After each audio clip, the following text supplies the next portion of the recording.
education in the diaspora. If you are new here, this is the platform where wonderful people who have studied abroad share their experiences, and sometimes they give us tips about how we can apply for schools and scholarships. Today, we have a very special guest here. Yeah, I am so very much impressed with her profile. My guest here is a vaccinologist and currently works with vaccines program team of the Clinton Health Access Initiative, where she supports low-middle income countries on new vaccine introduction and supply chain management. She received an European Union scholarship to undertake a master's in international vaccinology, jointly conferred by 4 European universities.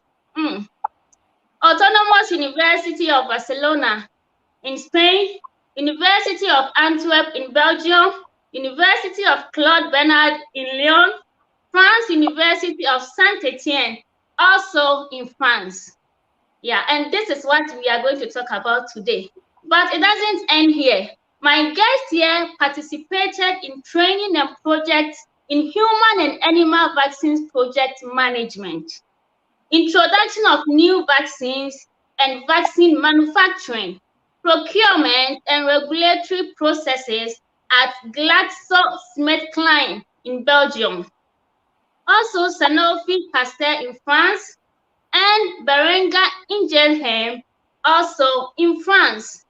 She holds a bachelor's in pharmacology, graduating as the best student in her department at Olabisi Onabanjo University in Nigeria. Previously, she worked in the consumer health business of Bayer Middle Africa and on vaccines development at the Pembride Institute, UK.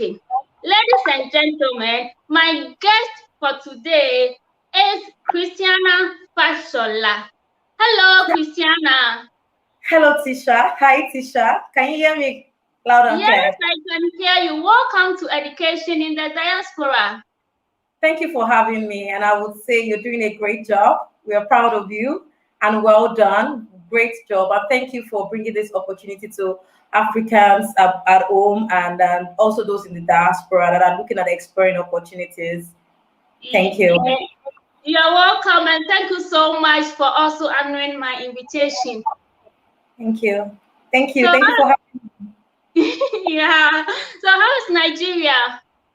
Nigeria is good. The weather is ash, I must say. It's really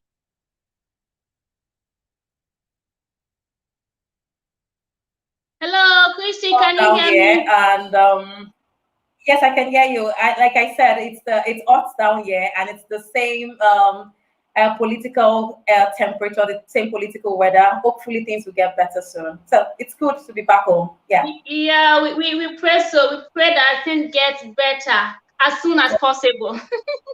Very soon, hopefully, if we all go back home and decide to be leaders in our society, I'm sure it will change, and we all don't stay back outside the country. Thank you. Amen. Okay, so Christiana, can you tell us about the Erasmus Mundus program? So the Erasmus Master Scholarship is it's a prestigious integrated program funded by ESCA, the European Union, the European Arts Cultural Group, which is, I would say, it's a coalition of the European Union to sponsor young people who are passionate about a particular field and study in more than minimum of 2 universities or more to gain adequate knowledge in their course of study or in their choice of course. Oh, okay. So how did you find about this wonderful program? So I recall while I was in school, my brother, I had a brother who spoke to me about what's it called? Who spoke to me about his friend getting the Erasmus and traveling around the world. And I was like, okay. And he said it's something I should look up. I think I was in my 3rd year in school. And he informed me about it. So I wrote it down. I checked online then and I said, oh, they seem to be traveling around the world, and I love to travel. I love to see the world. I love to explore. And so this would be a good course to explore. So I applied for it. Immediately I finished school. Immediately after we do this first year service. So the very first time I applied, I applied for the Europe Hub Health, which is very competitive. I didn't get admitted into it. So and that was even right before immediately I finished school. So I had to retry, I had to prepare. I started working in Nigeria, and I started working with Bayer Middle Africa, and immediately I continued building my CV and working towards all of the requirements to ensure that I don't miss the opportunity again. And voila, I got it. And here I am. Wow, this is quite inspiring. So you tried it for the first time, and then they didn't accept you. You weren't accepted, but you Yeah, didn't give up. And then no, you I tried the second time, and then you yeah, got accepted. yes, I got So, admitted. So yeah, so one thing I would say is I went back to the drawing board. So mhm, failure is not the end of success. Failure is just saying to yourself, what did I do wrong? Go yeah, back, re-strategize, and find out what you have done wrong. So when mhm, I sat down, I was like, okay, my IELTS score wasn't as high as I wanted. I didn't have maybe a volunteer experience in public health, maybe that could boost the CV. So I just found while I was working, I just found maybe like a small NGO I could actually do a community work with. And also I realized, or maybe my statement of purpose wasn't, I didn't write it well. Also, I mhm, had to like ensure that by the time I was rewriting, I had to read more about how to write a winning statement of purpose, a winning SOP. So those are some of the work I had to do within that space of 1 year. Rewrite an IELTS, make sure I get a top score. That's read as hard as I can, as well as ensure that I get a package myself well in terms of sell myself. What have I done? You could have done some things and you didn't put it out there for the professors to be able to see what you've been doing in the past and what you're currently doing. So majorly what I did was ensure that my statement of purpose was really good, better than what previously I've written.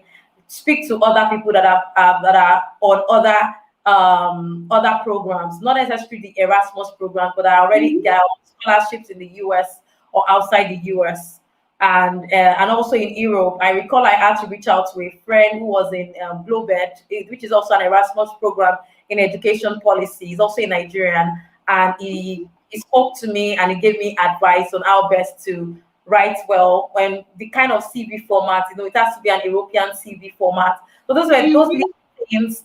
Those little things go out of the way to ensure that your personal statements and your whole application is really good.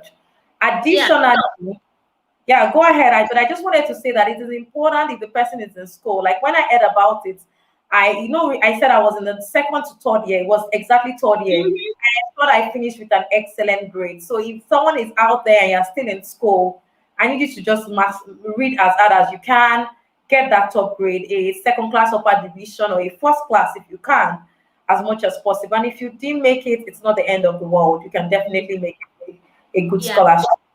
Yeah, because your story is very inspiring. You didn't let the rejection break you, but it made you better. You went back to the drawing board and then you came back stronger, and this time you got accepted. Yeah. So we are proud of you for that. Thank you. Yeah, so we encourage our viewers to send in their comments. If you have any questions about the Erasmus Mundus program and the scholarships, please send us your questions and Christy will answer them for you. So can you take us through the application process? Okay, so for the Erasmus program generally, the application process cuts across the same. However, individual programs have some specificity. So for the Erasmus Mundus program, there are several programs. So if you're interested in nanophysics or nanotechnology or in nanoscience, like you studied, there are Yeah. courses already in nano. So what Erasmus does is to bring out programs that that would address the world's needs, urgent needs at that particular time. For example, the vaccinology course came out because they felt there was an inadequacy in the number of vaccinologists in the world globally, and we needed vaccines. I'm sure they saw that COVID-19 was coming, and so we were going to need vaccines, right? Yes, partly because they know pandemics, but because there's also emerging diseases. There are a lot of emerging diseases that we're Yeah. yet to find the cure to, solutions, or preventive strategies to. It's just the general public health measures that are being utilized and being deployed across countries. So, and there's also a master's in infectious diseases for people to be infectious disease experts. I think it's called One Health. So there are several. So first thing first is this: you click on the application. The requirement is an IELTS.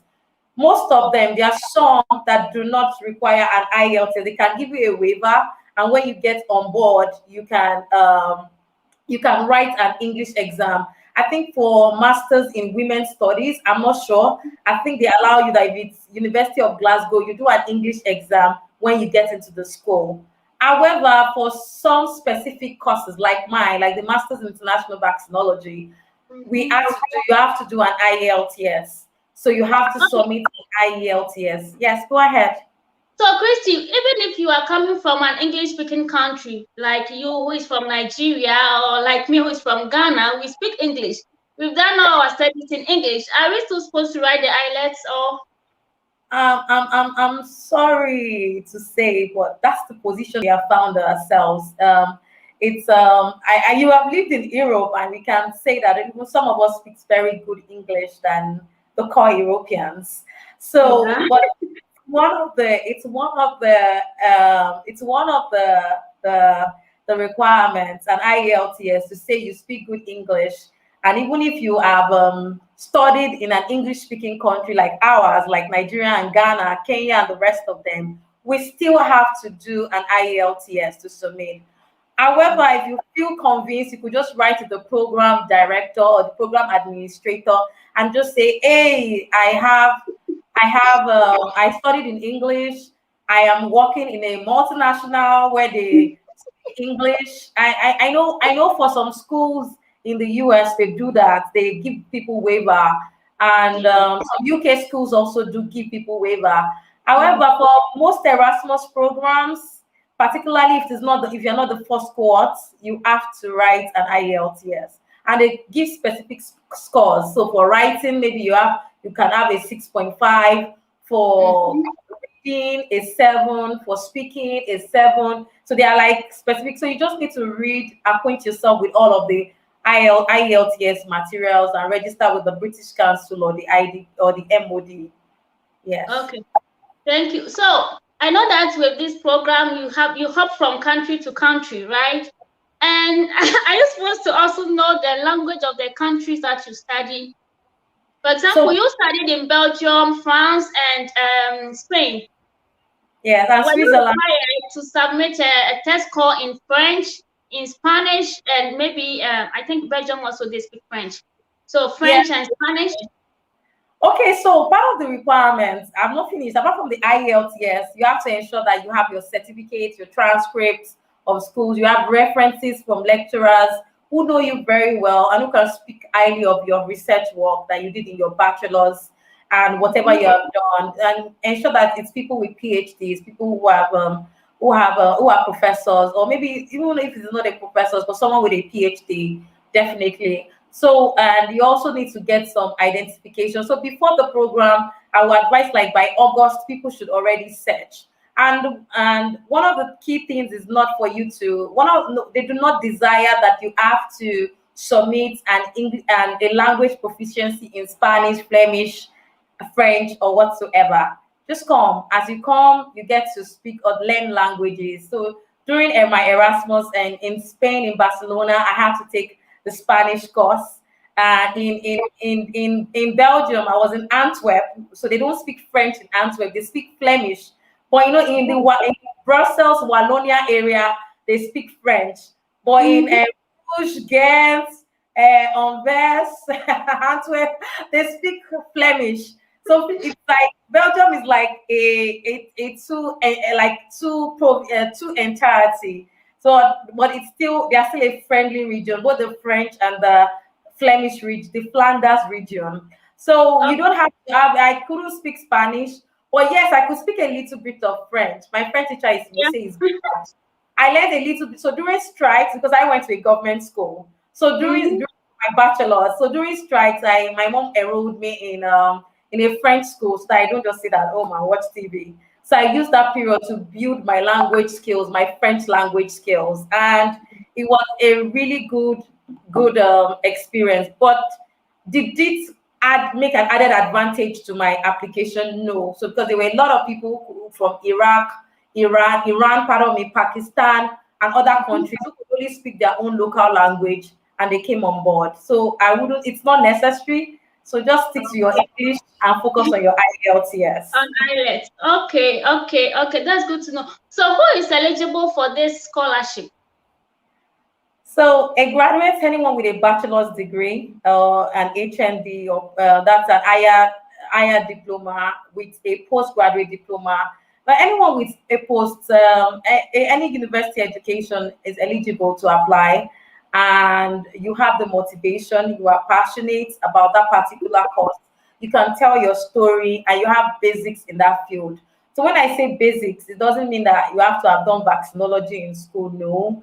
But at least if you're applying for a science course, for example, I want to do nanotechnology, I have to have done it. I mean, physics, fair enough, or at least maths. So you Yeah. that. And one of the things that some programs also encourage, they also do an online test before the interview. So, but during the online, yes, like my course, I did an online test. So they test your basic knowledge of biology, your cell biology, a little bit of immunology, and a couple of. I recall I had to write the test. I was a bit shaky. I was unsure if I was going to pass it. So, and Yeah. I Is it did. an oral test or a written test? So there is an oral, they are both. You do interviews and oral. So oral first, sorry, not oral first, written first. And the written first will be part of, after you submit your application, you get an email that, oh, congratulations, now we are moving you to the next level. Do a written test. So you do a written test. They give you a background of what the test is about, and you have a stipulated time. So as soon as you click start and you have a particular period, you do the test. So you have to sit down, be focused with a glass of juice, and get to do it, write it, and then you move to the next stage if you pass it. And the next stage involves an interview with a panel of professors. That's the faculty for that particular program you're interested in. Yeah. I should also mention something beautiful about the Erasmus is that you get it's multiverse. Apart from traveling around countries, you get to learn, not only learn the books, you also learn the culture. So you can thrive anywhere. So when it's a multiverse and people with different opinions, people with different cultures, you can balance well and be able to conform to any society easily. Wow. That's interesting. So you have been through the process. What do you think are the do's and don'ts during the application? Do's and don'ts, be honest. Don't lie. They'll see it. So be very honest. The do's, one of the other deals about being honest is also you are able to tell your story in the personal statement. So you don't copy online person. They will know there's plagiarism. So don't copy. I think one thing in African culture is we get to, because we read, we cram exams, we have a lot of materials, few days to Yeah. exam. I don't think that's obtainable in Ghana, but in Nigeria, I recall we have a lot of material, a lot of notes, we call it handouts, and you have to like cram Yeah, it. it's not in Ghana. It's like that in Ghana. Yeah, it's like that in Ghana. And you realize that as soon as you're done with the exam, you drop your pen and say, hey, I'm done. That's what is that course again? People have forgotten. So as much as possible, revise, preview, whatever course you want to do, try and read the basics. That's the do's. Really go back to your schoolwork. It's not a shame to go back and read as tiny as what is a cell to ensure that you build your knowledge. But now you're no longer under pressure of passing, of having an A. So now you're under pressure of either building a career in that field. So don't feel shy to just go back in your free time to just be reading in line with that course of choice that you want to focus on. So those are the do's. The don't is He's So Stephen already mentioned don't copy. I think that's what you mentioned. Yeah. don't please don't copy. It's very extremely important. Tell your story. Everyone has a fantastic story, and if your story doesn't, if they don't buy your story, that's not the end of the world. There are several Yeah. scholarships globally that you can explore. So if you don't get Erasmus, there are all specific schools with specific scholarship in US, in Iceland, and I've seen a lot of people come on Tisha's channel to speak Yeah. about different funding. So Yeah. don't it's not remember, it's never a do or die affair. It's like it's Take rather it easy. what you say. Yeah, I said it's not a do or die, so we should take it easy. Yes, there are options, and there are Yeah, options. yeah, Maybe we have to take it easy. yes, it might be tough because rejection is not easy. Yeah, However, if you have the right mentors and you have a channel such as this one and you listen to people, you reach out to them if you have questions, you will get one, and you will get the best that you really deserve. yeah, yeah. So take it easy, guys. Okay, so Christiana, when you get accepted into a program, is it automatic that you are going to get a scholarship, or you have to apply for the scholarship separately? Okay, so when you get for the Erasmus, there will be Yeah. a place where you would say, "Oh, I want scholarship," or automatically everyone is considered, depending on the program. Everyone is Oh, considered for the scholarship automatically. For my program, everyone is because we're well funded. Also, for my program, we also had GSK, Sanofi. I think people got funded. People that didn't get from the Erasmus the main Erasmus scholarship, got from Sanofi, got from pharma companies who were interested in building vaccinologists, future vaccinologists. So, which we have now to train the next generation of vaccinologists. So they made scholarships available. So everybody was considered for that scholarship. I mean, generally for the Erasmus. So that's how it is. When you're filling the form, they ask question, do you want to be considered for scholarship? Yes. Some they don't ask you. Automatically you were considered. oh, However, so when they have a specific number of people for each year. So for my set, I think we were 23. Yes, I believe we were 23. So they will ask questions. Do you want to fund yourself, self-pay yourself? That oh, you are qualified for the program, not for the scholarship, but do you want to apply as a self-funder? That's fund yourself, was the self-funding. If the person is willing, the person could just go ahead and say, "Oh yes, I can fund myself," or I'm "Yes, I'm not right. right." So or I'm going to explore maybe individual or organization scholarship in your home country that are willing also to build the Oh, next generation of scientists. So there were people that explore there. So for people that they didn't get the Erasmus, they got interviewed by the pharmaceutical companies themselves, like Sanofi and other organizations, to speak to them and understand what they are doing and if their passion aligns with the goals of the program as well as the goals of building the next generation vaccinologists, and they automatically got funding.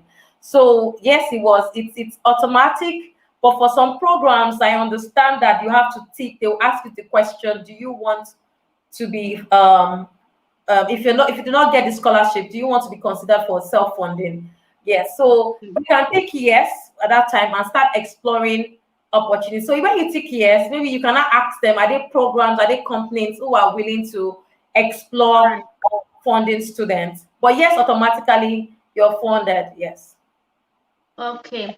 Okay. That's good to know. So we encourage viewers to send in their questions. Yeah. Christiana is really loaded, and then yeah, she generously want to share with us. So please send us your questions. So Christiana, what does the scholarship cover? What Okay, expenses? hold on. I think like I said it's prestigious. So Mm-hmm. it's a scholarship that makes you comfortable. So you get to before you when you arrive your what's it called, your departure, your flight fees, your departure and arrival fees is paid for. So Wow. yes, so you get to get your flight money, and but you won't get it until when you arrive the program, not when you are still in your own country.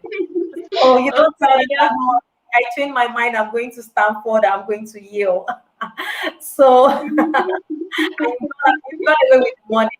So you show up at in Spain or wherever the orientation is, and you go through the opening of bank accounts, and automatically you get funded. And every month you also get a stipend of a stipend, €1,000 to support you while you're in school.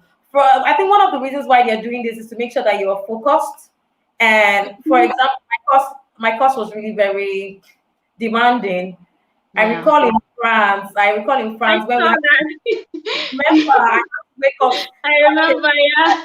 station at Saint Etienne to go to Saint Etienne for lectures very early in the morning, and it was snowing. It was winter period. It was snowing heavily in France, and I can't imagine as a student coming back to come and work.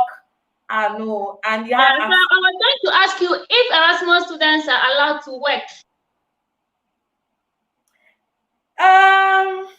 So I think people that are on full funding are not allowed to work because the curriculum, yes. But people that are not, I think there's a way they can talk to their coordinator and get to work.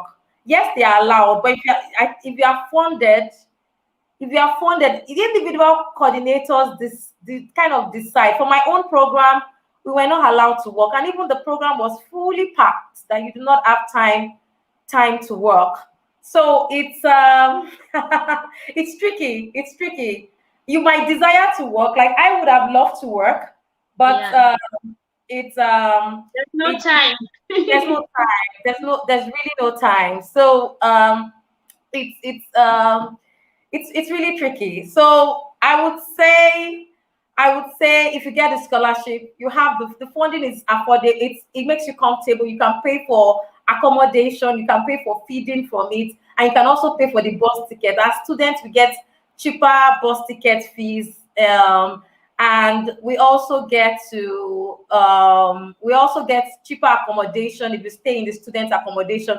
I think for France it was like that. For Spain, and for me, I think it was a bit expensive. But Barcelona itself, it's an expensive city because of the attraction for tourists. So yeah, the €1,000, it's believe me, it's comfortable, and I could save from it. I mean, yeah, it's cool. Stayed in France, a student €1,000 is a big deal. So Christiana, we have someone asking. I think you've mentioned already, but if you could quickly answer the person, what are the requirements for obtaining the scholarships? This is coming from Solomon Ajiman. What are the requirements for obtaining the scholarship? Okay.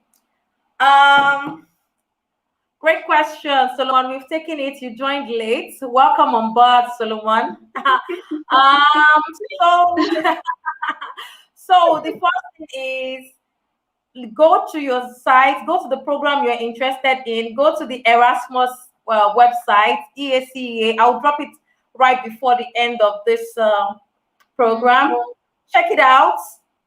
Click on the program, find out what are the specific requirements, because what I'm going to be sharing are just general requirements, but they are specific requirements. And the general requirements is IELTS, get it, write it, read for it, check online for online materials, YouTube videos. I think J video is a good one to watch for IELTS. It really helped me.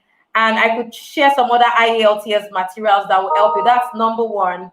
Number two is also your certificate and your transcript. So if your school is like my school, that it takes a long time, my bachelor's rather, that it takes a long time to obtain transcripts, start working on it immediately. Get your transcripts, get your certificates, get references, speak to professors, and ensure you tell them on time, because African professors are always super busy. So you get their commitment on time to give references. If they can write a program-specific reference, that would be great. If not, let them write a general reference, because if you keep going back to them, they could get a little bit frustrated. You know the way African professors can be due to their busy schedule, their tight schedule. So to better it, you can just do to whom it may concern, because that's what I did, because I didn't want to keep going back to my professors. So I had a general reference, and they sent directly. Some schools you have to send directly. For my program, the professor have to send directly to the school, and he did that and he shared that. So I think get two or three professors, get three professors or four. So if one doesn't respond, you can end up with the other. So it won't be too much. Then what else you need to do? You need to also ensure that you have a good personal statement. That is the key thing. How to sell yourself, how to say, I am passionate about this program. I am super motivated to be the best world vaccinologist, which is what I am doing right now. Yeah. And yeah, and that is very important. And how to tell your story and be honest, be sincere, be consistent, and I'm sure you will get it. So, and ensure you read online of examples of SOPs. Don't copy. Just read of examples of reading SOPs. Avail yourself of every opportunity to reach out to people who are already there, who have already obtained that scholarship you are aiming for. Like I earlier mentioned, teacher Yeah. has brought a lot of people on this platform that have spoken about different scholarships. So you can reach out to anybody to review your personal statements or chat up people on LinkedIn. LinkedIn is a good platform. I've reached out to a lot of people on LinkedIn that I didn't know about, advice, career counsel. And if you see that that person has that scholarship or that master program that you're aiming for, reach out to them. If they don't respond, reach out to another person. So there's opportunity globally with this, with the internet, with this global age. So explore it, Solomon. I hope this answers your question. Yeah, I'm sure he is satisfied. Thank you, Solomon Ajiman, and I'm sure your questions have been well answered by Christiana. Yeah, so Christy, Yeah. as you already said, with the Erasmus program, you travel from country to country. So at the end of the program, which of the universities award you with the scholarships? Or do you get 5 different scholarships or 4 different scholarships? I get that question a lot. Thanks, Tisha. So, each university actually issued a certificate to us. That's in Spain. Mm, It was a collaborative work between University of Barcelona, Autonomous University of Barcelona, and also an hospital that we had to do some clinical work in immunopathology and autoimmune diseases. And for us, Autonomous University of Barcelona would issue the certificate. So they have issued it. However, we have yet to obtain that certificate. And that's because the King of Spain has to sign on your certificate. So wow, she signed on that's that. so I cool. think yearly, and I signed on that yearly. So we are yet to we are yet to receive that. For Belgium, we obtained a certificate in Masters in International Vaccinology. So each university had its focus. In Spain, we focus more on advanced immunology for us to understand how the system works, what immune Mhm. response with the vaccine would you experience when you are vaccinated, how the body immune system generally reacts to vaccines. So that's immunology, and that's what we did for the first in Spain. So in Belgium, it was more like interactions with pharma companies like GlaxoSmithKline, getting getting an insight into what happens in the vaccine space in the pharmaceutical companies. So different focus, and that's why each school has to issue different certificates. For my program, it's 3 certificates. So that's French, Belgium, and Spain. Wow. However, for some programs, it's only one. I know for my colleague in the masters in global education in global education policy. I can't remember the full name. Pardon me, Globed. It's only one school. That Autonomous University of Barcelona issued that certificate because that was the focus school. So yes, but my program is majorly that. But however, most of us use the Belgium certificate basically because it encompasses everything we have done in the past few years. So there's no confusion about it. Okay, so that's quite different from my experience. I think you remember in France, my program was organized by 3 different universities, but at the end of the program, we had only one certificate, but with the names of the 3 universities on the certificate. So it's a bit different from. It's a bit different, yeah. But I think for that global I talked about and a couple of other programs I've heard about Erasmus, a lot of people got that kind of certificate. So they put the logo of Malta, Amsterdam, and the rest of them on the logo, on the certificates. So you can see that, oh, it's a coalition of universities issuing the certificate, which for me, I think it's really nice. It's really great. So they also have one transcript rather than multiple transcripts. So it's a bit tricky. Yeah. It's really a Yeah. bit tricky, to be very honest. It's a bit tricky, but more importantly, it gives you an opportunity to just say, oh, I went to this school, I went, and this is what I have to show Mhm. for it. Yeah, of course. Certificates, yes, Yeah, there should be something to show for all the schools because you can't say you studied here if you don't have anything to show for it, right? exactly, Yeah. exactly. So we have Colin Sasuman saying good job. Oh, thank you, Colin. Thank you, Solomon. I'm happy you got the explanation. Good one. Yeah. So Christiana, what's the how different is the education system in Nigeria as compared to that in I mean I know Nigeria is a country and I'm saying Europe because you studied in different European countries, right? So how Yeah. different is the education system? Um, I would say there's a huge difference. There's a big difference in terms of interaction with professors. So, firstly, there's no in African system, in Nigerian system, to be more specific, which is what I was exposed to in my bachelor's. Yeah. There's this. It's there's no ease of interaction and ease of access between you and the professors, except you are maybe one of their best students. Yes, maybe, and even if you're one of their best students, there's still this kind of hierarchy. But in Europe, you can just call them by their first name. So I don't have to say Professor. You can just say, Hilda, I'm not comfortable with this, and she agrees with you. She's not comfortable, and can give another explanation. And after the lectures, you can always walk up to them and have like a short conversation. I remember in advanced immunology, Mm-hmm. I struggled with some courses, so I had to speak with one of my professors, Dolores, and a couple of others, and they really helped me in ensuring that I made the good grades I desired so much in Spain.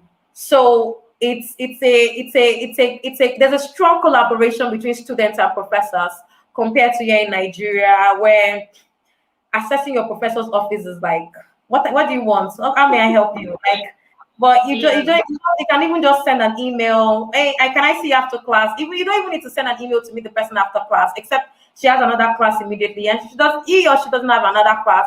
They'll take out time to explain to you, to speak to you, and they also guide you, provide career guidance. So I'll be more specific. I was more so in vaccinology is really wide, and there's the regulatory aspect, there's the clinical trials, there's the bench work where you talk about vaccine design and vaccine development. And personally, I think I told you then, Leticia, I wanted public health.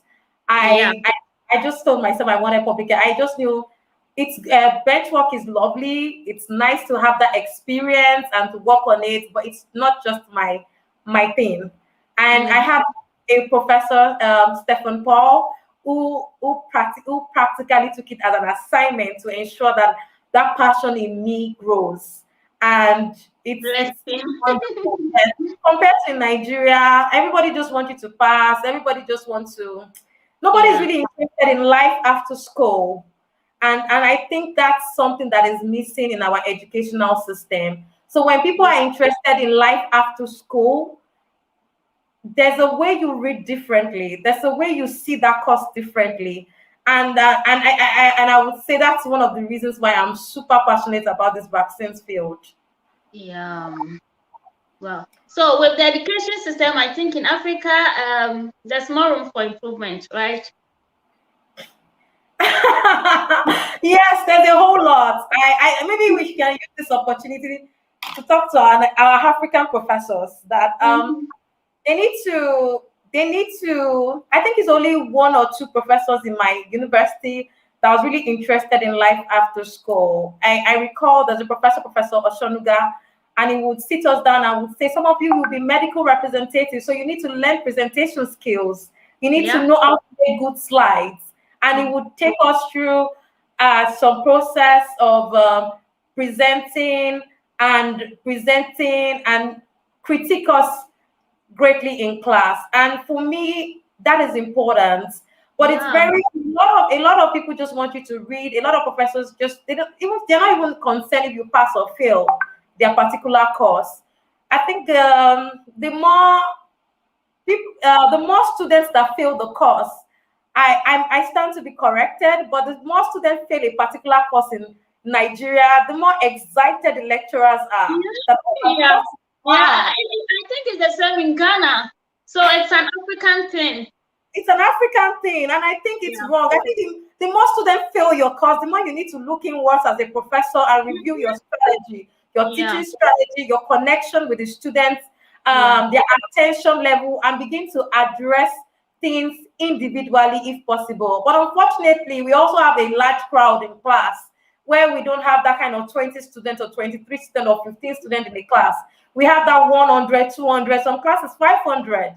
So I understand if they cannot tailor it, but as well as he cannot tailor it, if the lecturer makes an open conference or an open discussion to find out, to have continuous interaction with different students in the class to understand what is wrong, why did you fail, and that would help the system to be better and people become more passionate. So I don't get to study physics and end up in a bank as a customer service officer. Because if I studied physics and my lecturer was particularly interested in what I'm doing, and I was passionate about physics, I would want to be the next Michael Faraday. So I think there's a lot of work. There's a whole lot of work. I agree with you, Christiana, because I have a younger cousin who is super brilliant, and she's 12 years old, and already she's thinking of what she wants to do in future. And she has people in her school. I mean, she's in the UK, and she has people in her school guiding her. Already, she's 12 years old, and today she sent me a powerful presentation telling me what she wants to do. And then she did some research about what she wants to do, explaining to me. I mean, I was so impressed, explaining to me, okay, this is what I want to do, and this is what it is about, and this is what I have to do before I get there. I have to study for this number of years. I was so impressed. I was telling her that when I was her age, I didn't know what research was. You know, I didn't know, you see, but at her age, she's in the UK here, and she's already behaving like she's in the university. That brings us to the point of guidance, appropriate guidance.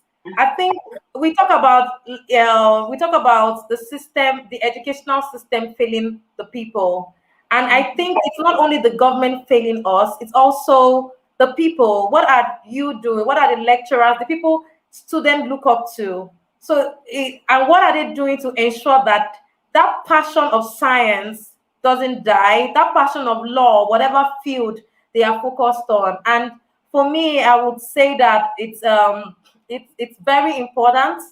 If we happen to see any professor who picks up this video or click on this video, to please look inwards. Yes, we beg them. And please ensure that you can say, oh, this student, they just have lackadaisical attitude. They don't want to read. They don't want to. That's what we hear. But the truth is, they want to read. But if I see that I put an effort in this, and the lecturer is actually interested in me passing, and by the time you're entering a course and you're in 200 level, and you already hear that this semester or this exam you're writing, the number of people that are joining you for that exam are more than the number of students in that current class. I mean, the number of people receiving the exam, that's enough. That will destabilize you as a student, because you ask yourself, what is different between me and the other students that made them to fail? That means my possibility of failing is high. So there's a whole lot of issues, a whole lot of issues that if we go on about the system, I think there's a whole lot to be done. However, I would say explore that opportunity, get that international exposure where you get to collaborate with teachers, with lecturers, with professors on the same level, without hierarchy, without insults, without the derogatory statements, and and that's what you get from studying abroad. Yeah, and I think that those of us who have gotten the opportunity to study abroad, to learn about how different the things are, when we go back home, we should make sure that it doesn't end. Whatever experience that we learned, we implement it wherever we find ourselves. If we find ourselves in the education sectors, we have to make sure that we make the changes that we wish, the things that we wish we had, or the experience that we wish we had when we were growing up. We make sure that we make those changes for the younger ones there. Okay. So Solomon is asking again, please, may I know if the person completes schooling, will he or she get employment there? Yes. Yeah. Good question. Solomon, you've been asking very interesting questions. Yes, you definitely get employment there. But how do you get employment? So for Erasmus, some European countries give you a platform to stay back and study. I know for France, we get to stay back, right, Leticia? Yeah. As students, we can stay back and work. Netherlands, I'm sure Netherlands. So even though you didn't study, one of my track programs was not Netherlands. So I was able to, you can actually apply to the Netherlands, the Dutch Immigration Service as an Erasmus alumni, an Erasmus student, and say, hey, I finished, and they give you the Dutch work search year visa. I've forgotten the name they call it, but it's a 1-year visa for you to search and stabilize. And once you get a job, they convert that visa for you to stabilize. So there's a whole lot of opportunities for you. So the main thing of getting a job is not about getting a job, it's about getting the visa first. So so with France, you get a visa. With the UK now, if your track program is one of the UK, I don't know how it's going on with Erasmus and Brexit right now, but I think there's still a bilateral agreement. I need to double check that. And you can get a work visa afterwards with the new post 3 years work authorization if it's if one of your schools is in the UK. For what's it called? For other schools, Norway, other countries rather, you can also get work visa. So what you can do is, if you're interested in getting a job, start applying, start networking, start going for conferences, if you like a professor who's field. I identified a lot of professors I liked so much. I recall Karen, University of Antwerp, Karen Doche. She worked on NESI, that's network of expanding immunization programs, something like a public health. And I liked what she was doing about public health. That's reaching out to Africa and increasing immunization coverage. That's ensuring that immunization coverage in, I think, South Africa and some other African countries. I can't remember them, but you can reach out to them. There are people that will come to class and teach you. So don't just sit down in class and be that good student. You are there to not only learn, we are also there to also network. Which is very important. Extremely important. It's not only the brilliance that get the job, but the brilliance and also the smartest. So being smart also involve networking. So you network, meet up, discuss with them after class, hit them an email. I like what you taught today. Here are my plans. How best can you advise me? I can tell you, even till now in my career, I still reach out to a couple of professors that give me guidance on my work, on how best to navigate it. And so network is very important. So when you identify these people, you reach out to them. Oh, now can I get a research assistant position with you while I try to figure out if I want to do a PhD, if I want to go back home. And they would definitely, if they have an opportunity, and considering the fact that they've taught you in class and they know the stuff of what your program is made up of, they would definitely give you an opportunity to work with them. So don't just sit down in class like Nigeria where you just read, or Africa. You need to network. You need to network. You need to take that bold step. You need to send that email. Talk about what you like about them in the class. If you like the professor, you like what they're doing. So I was more attracted to people in the public health space that talked about vaccine hesitancy, people that came from Gavi to talk about what they were doing in Gavi, which is also in terms of vaccine public health. people in the pharmaceutical industry. I was more interested. So I networked with them. So for my program, we had collaboration. We took lectures and did projects with GlaxoSmithKline, Sanofi in France. Remember when I was going to Sanofi? Remember I told you then. I don't know if you recall, the Leticia. So I don't remember. I can't remember. So Borinja Engineering, MEC. So Erasmus comes with a lot of partners. So you get exposed to a whole lot of people. So what is left for you is just they've given you the platform, leverage on it. Yeah. Christy, thank you Yeah. so much. We have Stephen Opoku saying very helpful program. Keep it up. Thank you, Stephen. And Solomon again saying very encouraging. Okay. So Christian, as an international student in Europe, what challenges did you face and how did you overcome these challenges? A whole lot of challenges, a whole lot. I think I will take the general one. First of all, when you're in Spain, I was in Barcelona. They don't speak Spanish; they speak Catalonia, and Catalonia is another language. So even though the school is teaching you Spanish, you are on the road hearing Catalonia, and for me, it's not. It's about even though there are very few people that speak English. It was a bit so we I recall my Nigerian colleague Laura Chine and I would have to go to the market and we'll have to check Google and to check for the meaning of some words and with our classes, with our little language classes that we've done in Spanish to be able to translate some of the things we see in the grocery stores that we're not used to back home. So that was one. That was one challenge, but it was a good challenge. It wasn't a bad challenge because it stimulates you to want to know more. It increases your curiosity. The other challenges I face is it's a different work culture, different studying environment. So acclimatizing to the kind of reading culture. Immunology was a lot. It was overwhelming. We did as we're studying back to back. We're taking lectures back to back, and every week we had to write exams, and some of them were MCQs, and they were not theory focused. So it was for me, it was battling, trying to understand. I did MCQs in school, but it was more of theory. So how to ensure that is either you know it or you don't know it. There's no trick about MCQs. so, so I had to pay more attention to my studies. So maybe I miss out like a receptor stream 3. I know it's stream 3, but they are stream 3, stream 4, stream 3, LR1 through 3, and you just have to be more specific. So you have to take out time to really, really study. So for me, it was a different approach. It was a different approach of studying. So you have to take out more time to study. So it was really challenging for some of us in from Africa. It was a different study environment that we needed to acclimatize to as fast as possible because we're moving at a very, very fast pace. The other challenge I recall also is also living with people. Oh my God, you are African.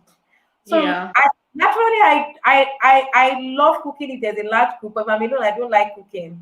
So let's say I'm sure you know. So I don't like cooking, and if I'm cooking, it's just maybe jollof rice for the week. Put it in the fridge. And so for me, I had to stay with a colleague of mine, a classmate, and she was from another region. So and Spanish hostels, the UAB hostels was like 2 in 1. So I had to stay with her. She was really different. So it was really different for me. Staying with people could be. You need to be very sensitive. You need to ensure that there's a mood. They're comfortable while you're also comfortable. Exactly. So I think for me that was one key challenge I faced, and that period where I had to stay, I had a little bit of challenges because our friends were not used to a black lady, and I overheard conversations that were not comfortable. That were not comfortable with me. Like, oh, what does she cook? Does it affect you? And this kind of thing, this kind of statements. For me, it was shocking, but Yeah, I understand. It makes you grow. It makes you grow. So it's what it did to me was just to see life in another perspective. So and yeah, it's so those are some of the challenges that you get to face. Then bus tickets. You need to. I remember I left my bus tickets at home in France. And Mhm. it cost me, that our student pass. And Yes. I was trying to explain I have my student pass.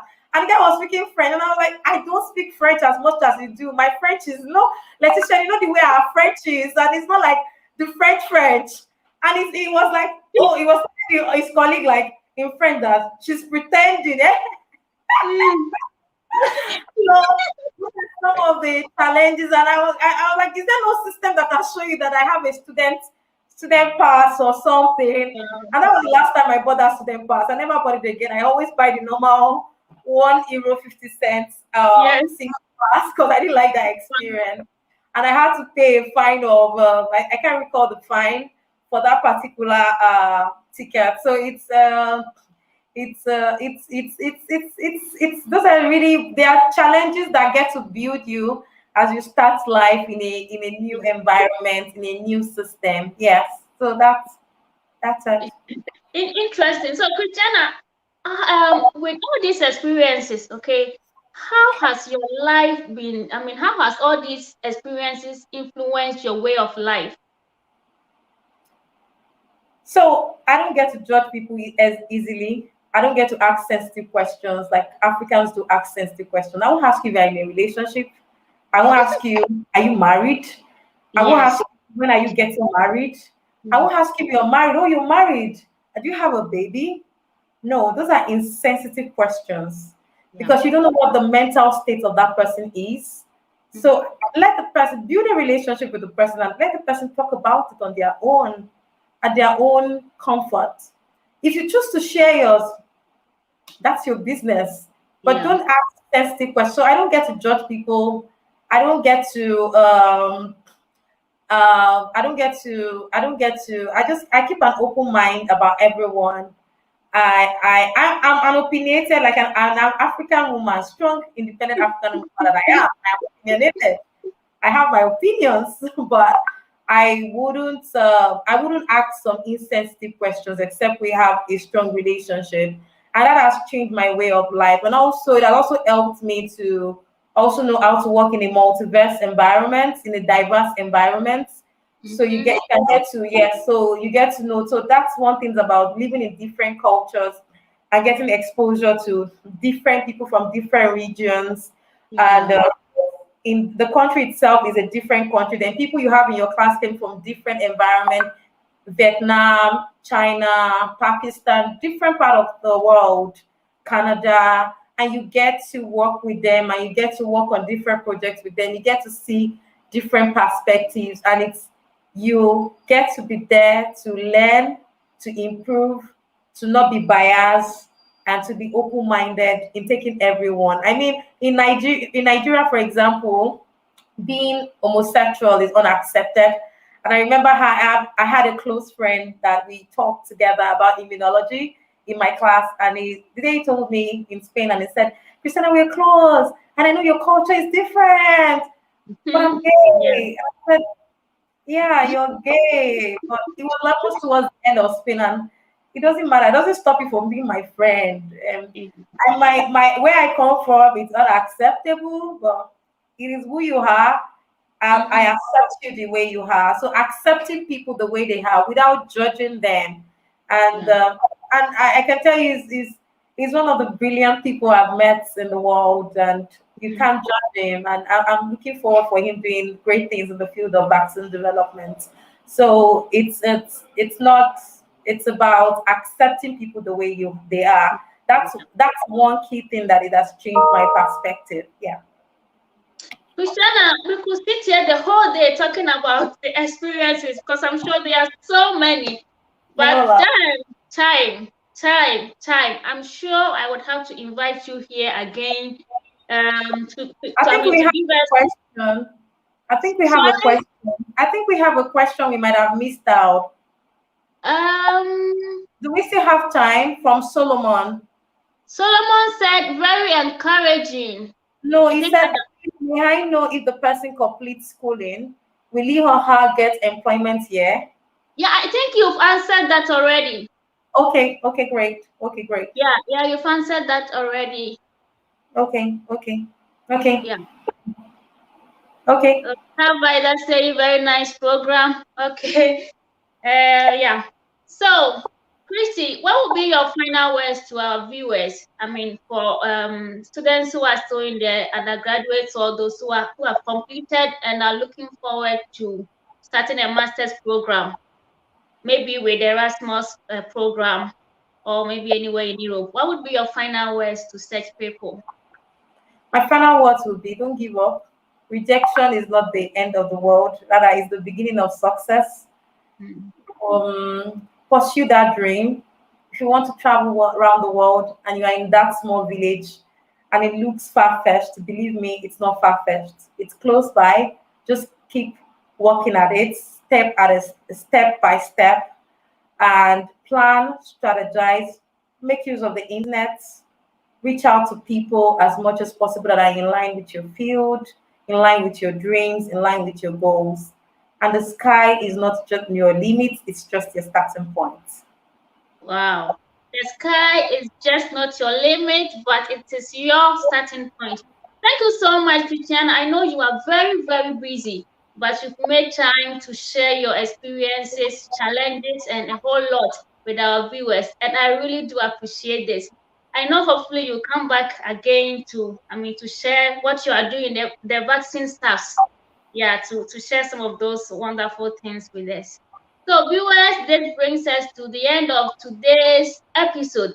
Thank you so much for tuning in, and please do share with your friends who are interested in studying abroad. And see you same time next week. Bye. Bye. Bye, everyone.